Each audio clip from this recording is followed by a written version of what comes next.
Today I want to talk about a match that happened back in 1983 on a winter league. I was on quite good form that year. In the end I won 3 big matches, and I'd been fishing winter leagues from 1979. I'd had a car from 1979, and with more travel I was fishing the Stour a lot more. I was getting up onto the Thames for 2 or 3 weeks every year on staying up near Oxford, fishing for chub a lot more, fishing different techniques, fishing the waggler a lot more, fishing the stick float, and learning about chub in the Stour in particular, fishing different bits of water all the way from up round Child Oakford, around Blandford occasionally, places like Longham, and so on. So I was getting a lot more experience, and like I say, this was about my 5th year of fishing winter leagues. The first year in winter leagues had been very tough for me, didn't really see many fish. Second year I managed to end up individual champion and won my section 3 times. And then that third year was disastrous. I just couldn't catch a fish for a period of a few months in matches. Just couldn't get a draw worthy of the name. But by 1983 I was getting a lot better feel for winter league fishing. A lot of people think, oh, it's all about scratching. Often it was. You had to fish for a bite. You were trying to catch anything, didn't matter what it was, and you would fish really fine just to get a bite, just to weigh in, to score quite good points in sections where there were lots of blanks.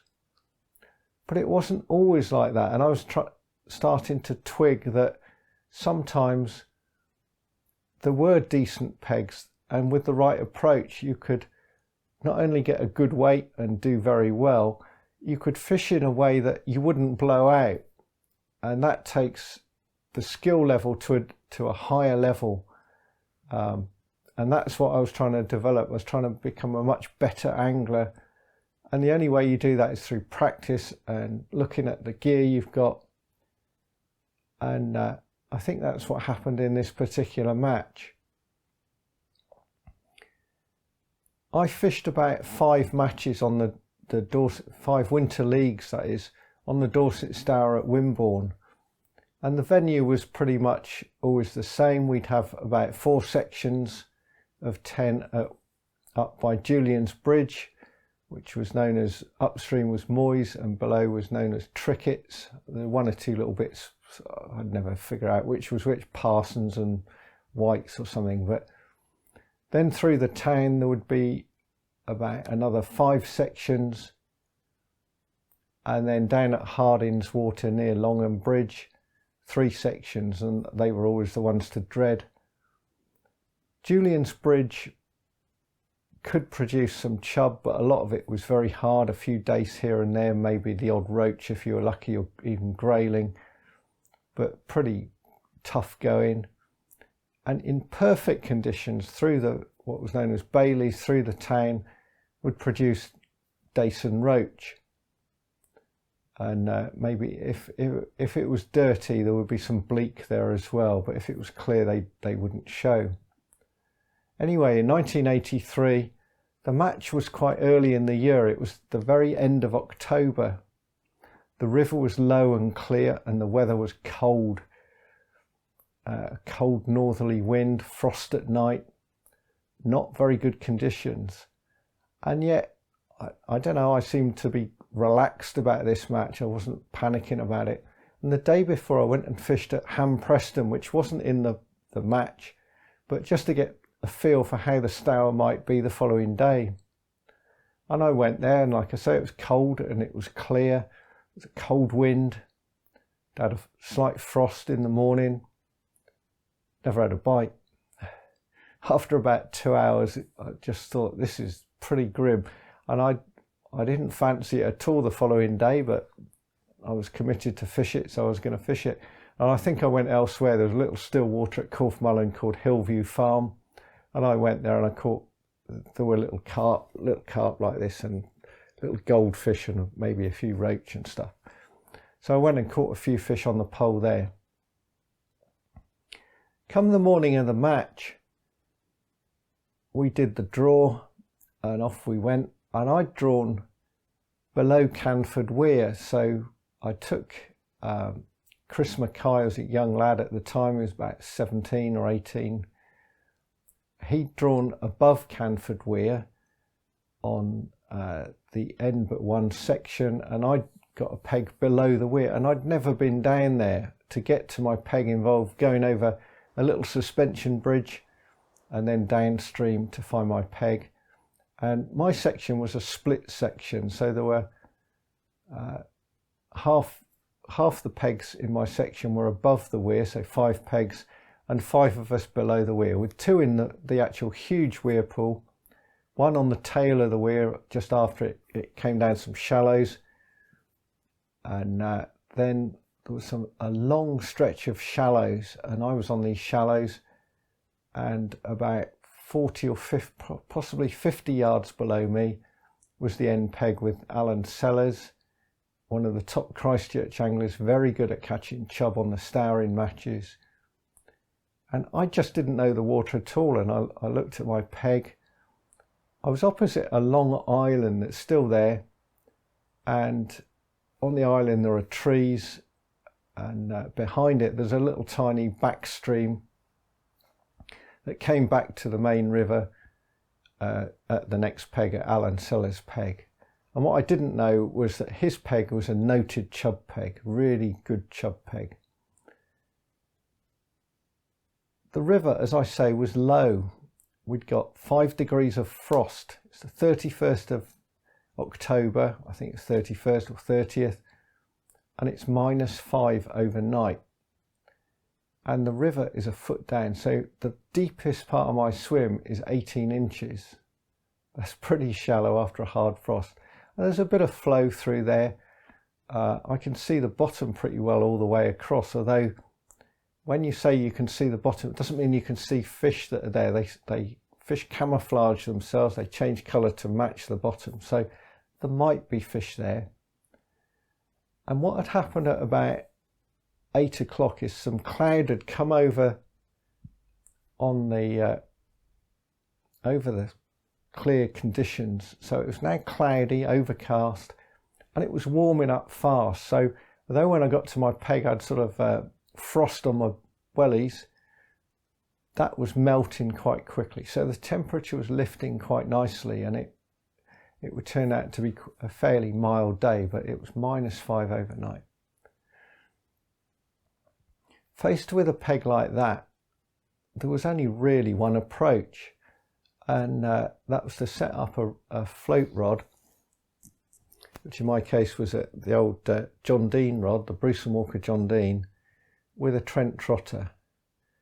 And this float was designed by Billy Lane almost by accident, when he was using a little croquil avon like this, and he snapped the stem at the base of it, and it sort of tangled up, and he realised that in this very shallow Trent swim that he'd drawn probably way back in the very early 60s, that this little bottom end only float was just the job. It didn't tangle, because he was getting tangles galore with the avon in very shallow water, and he could fish it like a mini dumpy little waggler, though the term waggler hadn't been invented, and he called it the Trent trotter, and he went on to get a very high place in an incredibly shallow swim.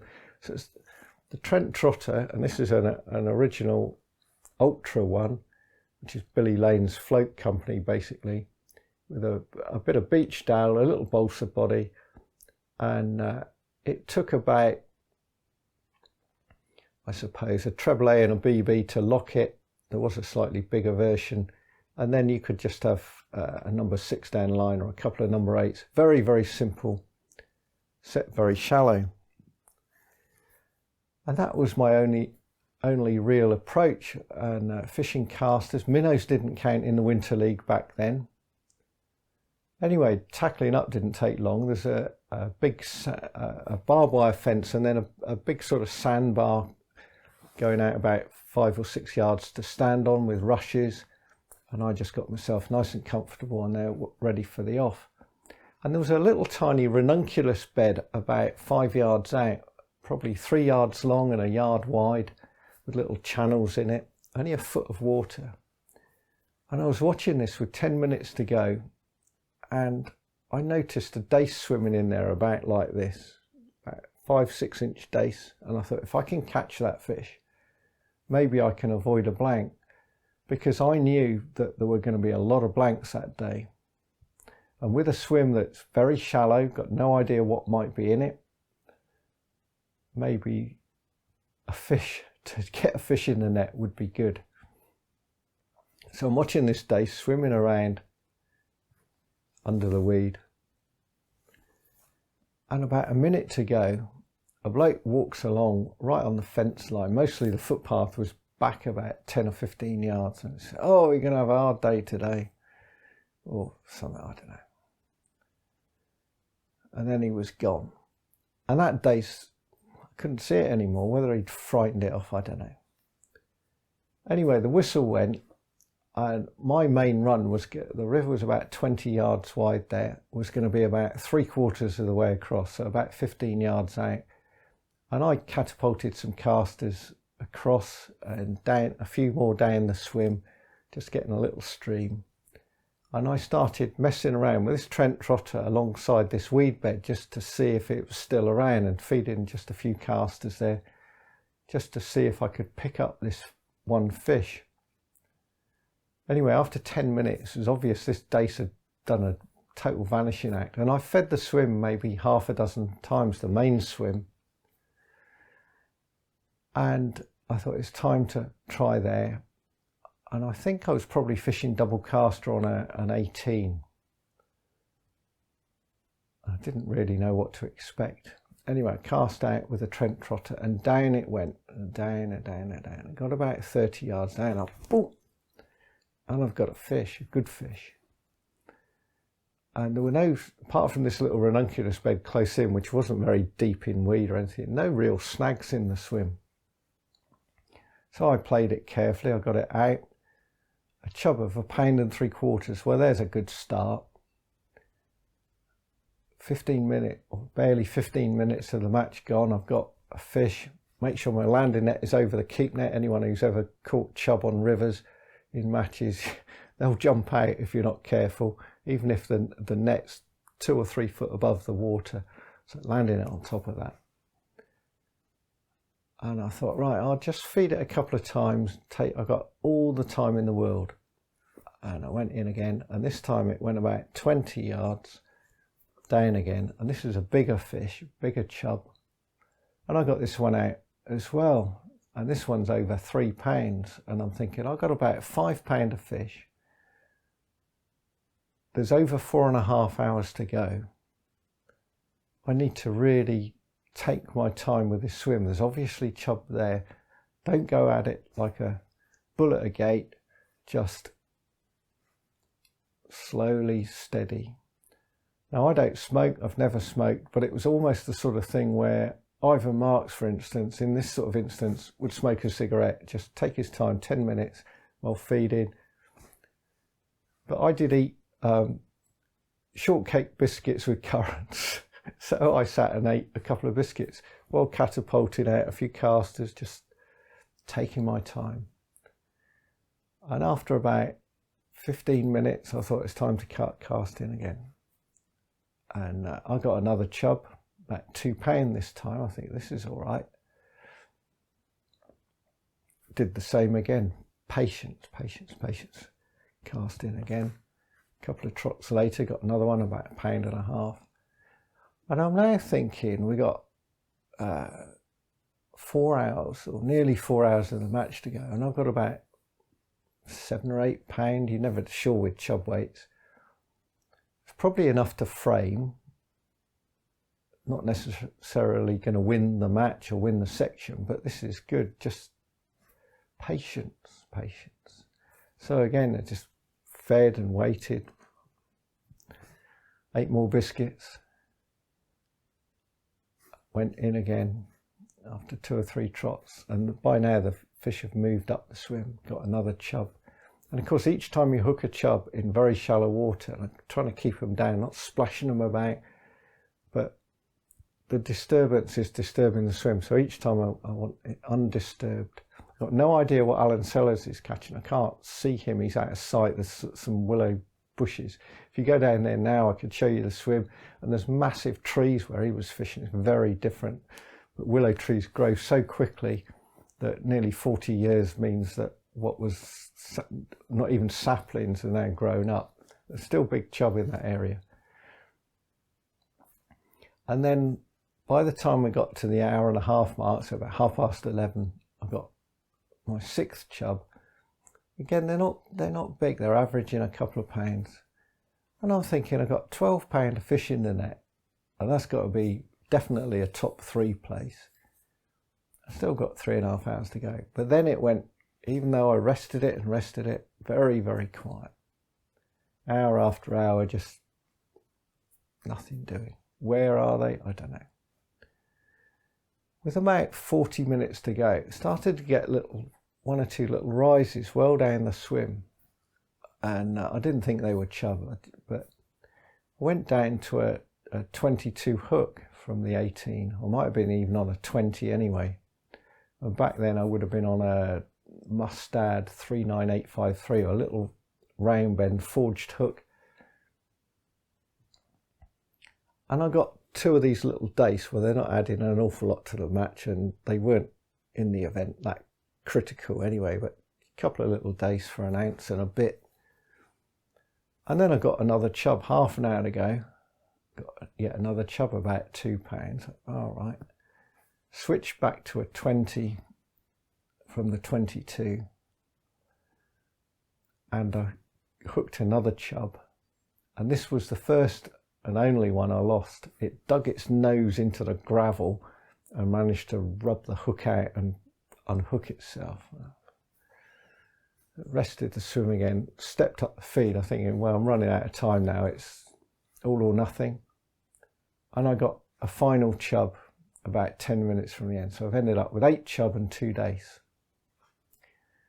Now, like I say, I'd given a lift to Chris, and he was doing the weighing in for my section. His section was completely blank, but it was quite a long way up because my section, the top half, stopped at the Canford School rowing clubhouse, which is quite a way above the suspension bridge, and then you got to come down to the weir and all the rest of it. So by the time he's packed up, gone through his section, found that no one's weighed in, then gone through the 5 above the weir in my section, no one's caught a fish. And then I met up with him when we got to the weir, when Alan and myself and, I don't think of his name now, John Lambert, who was above me, we'd all gone up to see the weigh-in at the weir. And the 2 guys in the weir had both caught similar catches, about 1.5 pounds of fairly small dace. John Lambert had done reasonably well. He had a little hole there. Again, if you go there now, there's massive trees that have grown up and fallen in and all that, but there's still a sort of hole there, but it's eroded and changed over the years. But he had a nice little catch of some quite nice dace, 2 or 3 grayling of all things, and he had just under 5 pounds, which, as you will see, was quite a good catch on the day. As I expected, my 8 chub and a couple of days went 16.5 pounds, and then we got down to Alan Sellers, who was muttering a bit because he got just under 4 pounds of these small days, like the 2 I'd drawn up, probably about 60 fish, and muttering that he should have had all those chub, they should have been in his swim, but for some reason they were up on the shallows. He was definitely on the flyer. He knew that area better than I did. The draw had been up at Julian's Bridge, where, bear in mind, it's 120 anglers. We were all parked along the verges in those days, going back, way back from the bridge. So it's a fair old, took quite a while to get back, and it's a drive around there, sort of probably 3 miles, 2 or 3 miles to get round to there. And it was obvious that a lot of people hadn't caught very much. What I didn't know was that one of our anglers, Mike Rainback, had caught some chub up on the Tricketts water below Julian's Bridge. He got 4 chub for just over £11. Now, we're about 20 minutes or half an hour later than everyone else getting back. So everyone else in the team, in our team, 10 of them, have been back for ages. We've only got 4 weighers at that point. And that was quite typical, an awful lot of blanks that day. And they know the weights from Julian's Bridge. They know the weights from Harding's Water, which was next to nothing. They know the weights from Bailey's, which was next to nothing, an awful lot of blanks in there. At least a couple of sections blank, totally blank on there, very, very little caught. I never did find out what was caught on there, but very, very little. So everyone's been telling Mike Rainback that he's won the match, because the only people to come back are me and Chris. Chris is on a section that's totally blank. No one really knows that I'm on a split section that's got some good weights on it. And so they're assuming I'm just in the same boat as everyone else with next to nothing. So Phil, my fishing mate, who's team captain, has to do the captain's card, and he says to me, "What you got, Mark?" Or probably Jack, because that was my nickname in those days. And I said, £16 8 ounces. And he said, "Don't effing take the piss. We've had a hard day. Don't muck about." I said, "No," and showed him the card. £16 8 ounces. I've had 8 chub. And I think Mike Rainback was pretty close to tears. When you're told you've won it, and I've been in this situation, you think you've won a match. All the weights are back, bar a handful. And someone comes back and says, "There's a weight that beats yours." It is demoralising, to say the least. But I'd won the match. We didn't do especially well. We only had 5 weighers. Out of the 120, there was 60 blanks. And I think it showed to me that even on the hardest days, someone's got to win that match. Someone's going to be on a good peg and take advantage. And if it's you, you've got to have the skills, the bait, the tackle to do that, even on the worst days. I think there might have even been a team knockout. Well, whoever we were up against that day, we absolutely annihilated them, because with an £11 and a £16, not much else. We had about £28. I think the team we were up against had about £1 or something like that. So we went through to the next stage. I don't think we got much further, but we did. There is a postscript to what happened that day, and I'll tell it in the next one on another Stour Winter League, and it's quite funny. It shows about fate, I suppose. I hope you've enjoyed this story.